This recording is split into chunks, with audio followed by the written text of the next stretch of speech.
صدري ويسر لي أمري واحلل عقدة من لساني يفقهوا قولي وسدد لساني واهد قلبي بحق نبينا محمد صلى الله عليه وسلم. اللهم صل وسلم على سيدنا محمد مفتاح باب رحمة الله عدد ما في علم الله صلاة وسلام دائمين بدوام ملك الله وعلى آله وصحبه عدد كل ذرة أنفا مرحمة بعد. Hadratul mukarramun, para asatid, para asatidah, para sepuh hadirin hadirat yang insyaallah kesemuanya mendapatkan keberkahan dari Allah Subhanahu wa taala. Syukur alhamdulillah pada malam hari ini kita masih diberi nikmat oleh Allah sehat, afiat, umur panjang, kesempatan sehingga bisa melanjutkan istiqomah kita di dalam pembacaan khatib dan taklim. Kita berharap dengan perantara istiqomah ini kita nantinya bila mana dipanggil oleh Allah dalam keadaan husnul khatimah. Amin ya rabbal alamin. Melanjutkan kajian kita di kitab Risatul Jami'ah. Terakhir kita membahas tentang syarat-syaratnya Jumat. Kemudian setelah selesai pembahasan tentang syarat-syaratnya Jumat, kemudian beliau melanjutkan dengan wa arkanuhuma hamdulillahi ta'ala wa salatu ala nabi wal wasiyatu bittaqwa wa qira'atu ayatin minal Qur'an fi ihdahuma wa du'a lil mu'minin fil akhir. Setelah membahas tentang syarat-syaratnya Jumat, beliau menjelaskan tentang rukun-rukun khutbah. Terutama bagi sang khatib wajib mengetahui rukun-rukunnya khutbah. Selain khatib, begitu juga kita para jamaah juga harus tahu rukun-rukun khutbah. Kenapa kita harus tahu? Karena bila mana si khatib ini salah, kita bisa membetulkan atau membenarkan atau mengingatkan sang khatib. Yang pertama rukun khutbah itu adalah hamdulillahi ta'ala, memuji Allah Subhanahu wa ta'ala pertama, atau bahasa Arabnya itu alhamdulillah. Itu rukun pertama, memuji Allah atau membaca alhamdulillah. Kemudian yang kedua rukunnya adalah wassalatu ala nabi, membaca sholawat kepada Nabi. Allahumma sholli ala sayyidina Muhammad atau sallallahu ala Muhammad. Kemudian yang ketiga wasiyatu bittaqwa, berwasiat takwa. Kalau khatib itu biasanya ittaqullah, bertakwalah kalian kepada Allah. Tiga. Yang keempat wa qira'atin minal Qur'an fi ihdahuma, membaca satu ayat daripada Al-Qur'an. Satu ayat contoh qul huwallahu ahad sudah cukup. Kemudian yang terakhir ad-du'a lil mu'minin fil akhir, membaca doa kepada orang-orang mukmin di khutbah yang terakhir. Bahasa kita Allahumma fir lil mu'minin wal mu'minat. Berarti lima ini gampang. Pertama alhamdulillah. Kemudian yang kedua Allahumma sholli ala sayyidina Muhammad. Yang ketiga ittaqullah. Yang keempat bismillahirrahmanirrahim qul huwallahu ahad. Yang terakhir Allahumma fir lil mu'minin wal mu'minat. Selesai khutbah. Sebenarnya cuma 5 itu. Ya, cepat-cepat. Kita bisa. Cuma hamdalah, sholawat, takwa, baca Al-Quran, doakan orang mukmin. Selesai sudah. Loh, Ustaz, kok ada Jumatan sampai setengah jam? Ya, berarti penjabarannya yang panjang, wasiat takwanya yang panjang. Nah, kalau rukunnya cuma ini toh, kadang ada sebagian khatib lupa rukun khutbahnya.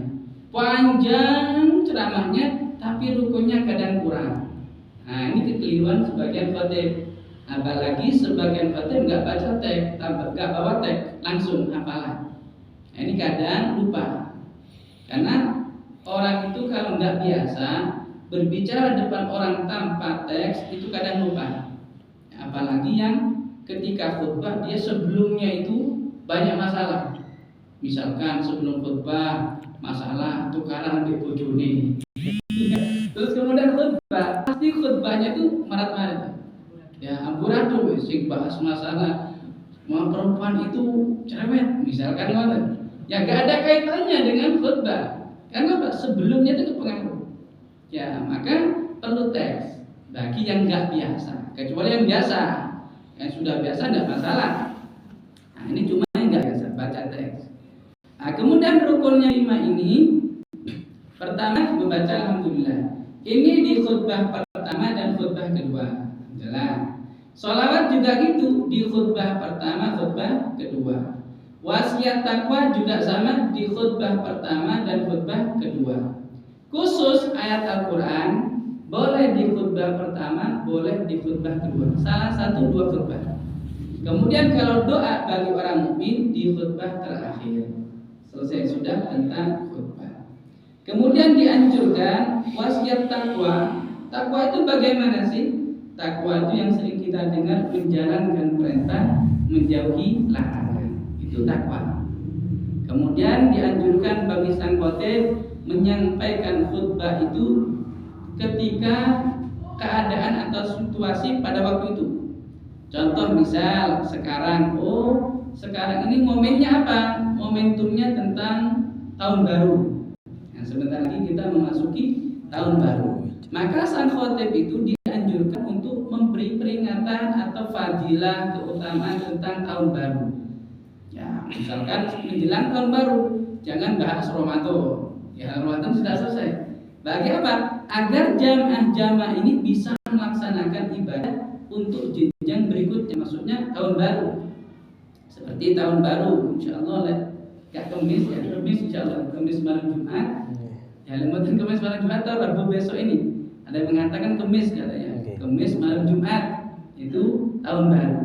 Maka fadilah-fadilah ini perlu disampaikan. Antara lain kita dianjurkan akhir tahun ini, ya berarti akhir tahun itu Kamis ya. Kamis akhir tahun, malam Jumatnya tahun baru. Berarti Kamis itu dianjurkan oleh ulama kita puasa. Puasa Kamis ini. Untuk apa? Untuk menutup akhir tahun kita dengan ibadah puasa. Berarti kita tutup selama 1 tahun, kita tutup dengan ibadah puasa. Kemudian kita juga dianjurkan sunnah puasa awal tahun. Berarti Jumatnya, Kamis puasa, Jumat juga puasa. Kenapa? Kita buka lembaran tahun baru kita dengan ibadah puasa. Ditutup puasa, dibuka puasa. Nah, ini pentingnya. Untuk kita kalau bisa ya Kamis puasa, kemudian Jumatnya puasa. Niatnya bagaimana? Ya niat Kamis misalkan berbarengan dengan hari Kamis, niat puasa Kamis hari Kamis, dan juga niat puasa akhir tahun, puasa akhir tahun atau masih Zulhijjah. Ya, kemudian awal tahun hari Jumatnya kita puasa awal tahun atau termasuk niat puasa bulan Muharram. Karena Muharram ini termasuk Ashhurul Hurum, bulan-bulan yang dimuliakan. Pertama puasa. Kemudian yang kedua apa? Yang kedua ketika menjelang maghrib, Kamis mau maghrib itu sunnah membaca doa akhir tahun. Ya, boleh sendiri, boleh jamaah. Gak bisa sebelum maghrib, setelah maghrib tidak apa-apa. Setelah maghrib kita kumpul di musola, baca bareng-bareng doa akhir tahun. Setelah selesai akhir tahun, kita baca doa bareng-bareng awal tahun. Nah, itu lebih enak bareng-bareng. Kamis malam Jumat kumpul di musola, kita baca doa awal tahun dulu, kemudian akhir tahun. Nah, itu anjurannya. Kemudian juga kalau bisa malam tahun baru itu minum susu. Ya, seperti yang dilakukan oleh ulama dulu. Ulama dulu ketika awal tahun itu beliau minum susu. Untuk apa? Namanya tafakulan. Ada seorang ulama Abu Yazid Muhammad Al-Maliki, seorang muhaddis ulama besar di kota Mekah. Beliau itu setiap awal tahun itu murid-muridnya dikasih susu semua. Susu, kemudian niatnya apa? Tafakulan. Tafakulan itu ingin setahun ke depan itu seperti susu. Buka lembaran baru, suci, putih. Kemudian ingin apa? Tahun baru yang akan datang itu dibuka rezekinya, kemudian dibahagiakan dunia akhirat, kesulitannya dibuka oleh Allah dengan perantara tadi itu susu. Ya, minum susu awal tahun dengan doa Allahumma barik lana fihi wazidna minhu. Kalau kita doa makan ya Allahumma barik lana fima razaqtana lana. Ini enggak Allahumma barik lana fihi wazidna minhu. Ya Allah berkahi dalam susu ini wazidna minhu, dan tambahkanlah keberkahan tersebut. Lain boten saged ya Allah dadosaken tahun depan ini seperti putihnya susu ini ya Allah, penuh dengan kesucian, kebersihan, kesuksesan. Ya jadikan keluarga apa? Kemudian minum susu. Nah, kalau bisa ya susu asli, susu sapi, misalkan bisa. Sulit Ustaz, mahal. Indomil nggak tahu. Nggak Indomil sasetan, tidak masalah. Yang penting kita tafakulan. Ya, malam tahun baru. Waktunya kapan? Setelah maghrib sampai subuh. Ya, setelah maghrib sampai subuh. Minum susunya. Ya, panggil anak, kumpul, ayo minum susu. Tahun baru minum susu. Agar apa? Kita berharap 1 tahun ke depan itu dirubah keadaan kita lebih baik. Minum susu. Nggak masalah. Kalau ada ya susu asli. Kalau ada susu sapi yang asli nggak masalah. Kalau nggak ada ya seadanya. Iya, seadanya. Susu iya, Indomil nggak masalah. Ya, atau susu asli yang lain nggak masalah. Ya boleh. Ya boleh, terserah. Pokok susu. Ya susu. Kenapa kok susu? Nah, karena susu ini minuman paling apa namanya? Paling disukai Nabi itu susu. Ya, kalau bisa susu, nggak bisa ya usahakanlah. Ya, karena khusus setahun sekali. Bahkan kalau di Malang, ya Kamis malam Jumat, malam tahun barunya. Ya, setelah maghrib sampai subuh. Ya mungkin setelah baca doa awal tahun akhir tahun, ya bareng-bareng. Ya mungkin ada yang beli susu banyak, 1 gelas ya. Itu pahalanya besar. Ya, pahala memberikan minum pada orang untuk melakukan tadi ibadah susu tadi. 1 tahun sekali. Banyak kan di Malang itu sudah sekarang pesen susu dikali 4 liter itu keluarganya. Khusus malam tahun baru. Ya bukan perconan. Tahun baru kita bukan perconan. Apa? Dengan zikir doa kepada Allah Subhanahu wa taala. Kecuali tahun baru Masehi, perconan terserah. Nah, terus bagaimana kalau pawai terserah, tidak masalah. Ya, misalkan pawai tahun baru Hijriah, monggo untuk syiar agar orang-orang tahu oh ini loh tahun baru kita. Boleh, tidak masalah. Yang penting isinya ya tuh. Jangan momen tahun baru Hijriah cek sound. Bukan momennya. Ya, momennya yang tepat. Ya, misalkan buat kreasi, kemudian pawai obor terserah, tidak masalah. Yang penting Islami. Ya, jangan sampai peringatannya tahun baru Islam isinya. Nah untuk bila jangan sampai. Kita usahakan. Boleh di RT kita, RW kita memeriahkan tahun boleh. Itu kalau bisa minum susu. Kemudian juga ada fadilah lain. Apa fadilah lainnya? Ketika malam tahun baru, selain minum susu, kalau bisa nulis Bismillahirrahmanirrahim. Yang dulu kita sampaikan, nulis Bismillahirrahmanirrahim di kertas. Ya, nulis Bismillahirrahmanirrahim di kertas. Berapa kali? 113. Ya, 113. Ya, banyak, memang banyak. Ya, 113. Ya, salam tadi Bismillahirrahmanirrahim sampai 113 jumlahnya. Fadilahnya apa? Dikatakan barang siapa menulis basmalah tadi dengan jumlah 113 waktunya malam tahun baru, nanti setelah maghrib sampai subuh nulis. Kemudian kertas tersebut disimpan, dibawa oleh orang yang siapapun yang bawa, maka orang yang bawa dengan keluarganya akan dijaga oleh Allah dari sesuatu yang buruk, bala, musibah, kemalingan, kecelakaan akan dijaga oleh Allah dengan nulis tadi Bismillahirrahmanirrahim. Ustaz, saya nggak bisa nulis. Apa? Bahasa Arab. Harus bahasa Arab. Ya, basmalah ini harus bahasa Arab. Ya, misalkan nggak bisa nulis gimana? Ya, Bismillah gandeng semua. Bismillah ya seperti yang di Al-Qur'an. Ya, Bismillahirrahmanirrahim seperti dalam Al-Qur'an. Bismillahirrahmanirrahim. Jumlahnya 113. Itu. Kalau nggak bisa kita nulis gimana? Ya kita minta tolong anak kita. Ya minta tolong anak kita. Ya, tulis Bismillahirrahmanirrahim tahun baru. Piro Pak? 113. Oke nih. Misalkan gitu. Cak oke nih ya Pak. Ya wis golek mari tak kayak duit 100.000 misalkan. Kan semangat Bu. Ya semangat 100.000 nulis. Kemudian dilebet, disimpan, dibawa. Nah ini termasuk jimat kita, jimat Islami, misalnya jimat pesugihan bukan? Ya, tapi apa jimat untuk kita agar terhindar dari bala musibah.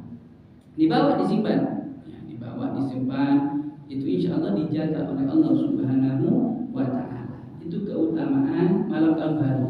Ya, jangan sampai kita lewatkan begitu saja. Bertahun-tahun kita lalui tahun baru dengan sia-sia. Fadilahnya apa nggak tahu, apa yang perlu dilakukan nggak tahu, eman-eman. Ya, kita katakan tadi, ya kita sebisa mungkin membuka tahun baru kita dan menutup tahun baru kita ini dengan ibadah. Agar apa? Semua dicatat oleh Allah ibadah. Oh awal api, akhir api, yang tengah-tengah insya Allah dicatat baik oleh Allah Subhanahu wa Ta'ala. Itu tahun baru. Kemudian setelah itu nanti kita memasuki hari ke-10 bulan Muharram atau bulan hari Asyura. Ya, hari Asyura. Tanggal 10 Muharram hari Asyura. Yang kita kenal dengan hari Asyura. Pokok malam tanggal 10 Muharram namanya hari Asyura. Anjurannya apa? Baca doa Asyura. Bareng-bareng lagi kita baca doa Asyura. Kemudian kalau bisa siangnya, misalkan tanggal 10-nya kapan gitu, besoknya disunahkan puasa Asyura namanya, puasa Asyura. Ya, sebagaimana dilakukan oleh orang-orang dulu sebelum Nabi Muhammad, orang dulu itu sudah puasa, yaitu puasa Asyura. Bani Israil juga puasa Asyura. Sebelum ada perintah puasa Ramadan, kita umat Islam ini wajib puasa Asyura. Setelah datang puasa Ramadan, akhirnya puasa Asyura bukan wajib tapi sunnah.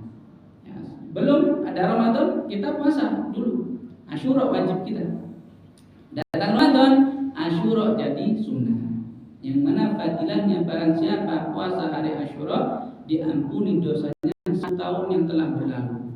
Wis buka dengan puasa, kemudian kita puasa Asyura, dihapus dosa kita 1 tahun yang telah berlalu.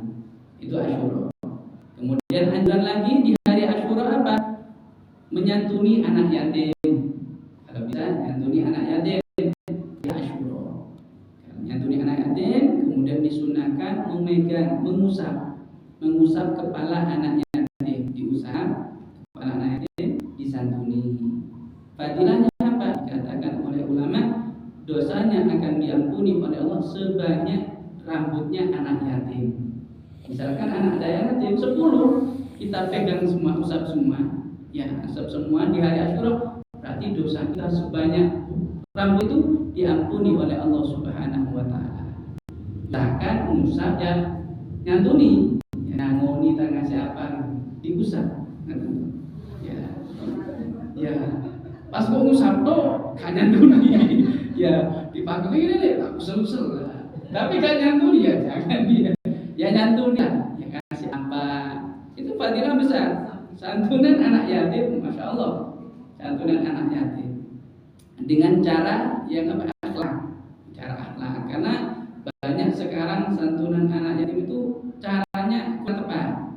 Ya kadang dipamerkan, ya dipamerkan itu kadang apa? Sebagian anak itu merasa gimana ya? Malu kadang ya kan. Ada sebagian seperti maka bagaimana? Ya bagaimana caranya agar anak itu gak malu? Mungkin kita datangi atau kita undang ke rumah kita, boleh. Ya kita santuni dengan tadi itu, kita mengusap agar mendapatkan fadilah tadi. Ya dengan akhlak. Ya jangan sampai kita apa ya dipamerkan, kemudian di foto-foto, ya dokumen ya. Kadang kasihan sebagian anak kadang merasa malu kan tidak semuanya anak yatim kan kecil semua, kan ada yang sudah seorang itu kan tapi belum balik, maka dia merasa ya Pak, malu kadang. Malu, jangan aku kan wong tua kadang gitu kan. Nah bahasanya nelongso, jangan nelongso. Ya bagaimanalah kita caranya. Terus kemudian perlu diperhatikan ketika kita menyantuni anak yatim, usahakan jangan untuk anak yatim saja. Terus untuk siapa? Untuk yang mengasuh. Misalkan kita nyantuni anak yatim, misalkan 100.000. Ini niatnya apa? Untuk santunan anak yatim. Berarti untuk kebutuhan anak yatim toh. Ya berarti siapa? Yang ngasuh nggak boleh makan. Nggak boleh makan dari uang 100.000. Kenapa? Niatnya kan untuk anak yatim. Ya berarti haknya anak yatim. Yang ngasuh nggak boleh. Nah itu dikasih sendiri. Atau yang ngasuh dikasih sendiri. Atau kita niatnya gini, saya niat nyantuni anak yatim dan yang merawatnya. Berarti nanti boleh, yang merawat boleh makan. Ya gitu caranya. Karena ada sebagian anak yatim mendapatkan 5 juta. Ya 5 juta khusus anak yatim. Yang merawat gak dapat apa-apa Mbak. Mau ngambil takut, haram ini, dosa. Kan gitu kan. Ya bagaimana? Kalau kita bisa ya seibunya dikasih, yang merawat juga dikasih. Kalau nggak gitu, ini untuk anak yatim dan yang merawatnya. Itu lebih aman. Ya bukan untuk kita, tapi kasihan yang merawat. Ya harus dapat 50 juta misalkan. Gak iso lapo-lapo. Ya wes saiki megang to. Kan gitu kan. Ya, maka perlu diperhatikan itu kalau santunan anak yatim. Walaupun kita ingin pahala, tapi harus tahu caranya bagaimana. Itu sebagian fadilah-fadilah di bulan Muharram. Semoga kita bisa mengamalkan daripada fadilah-fadilah keutamaan di bulan Muharram dan hari Asyura menjadi bekal kita menghadap kepada Allah Subhanahu wa taala.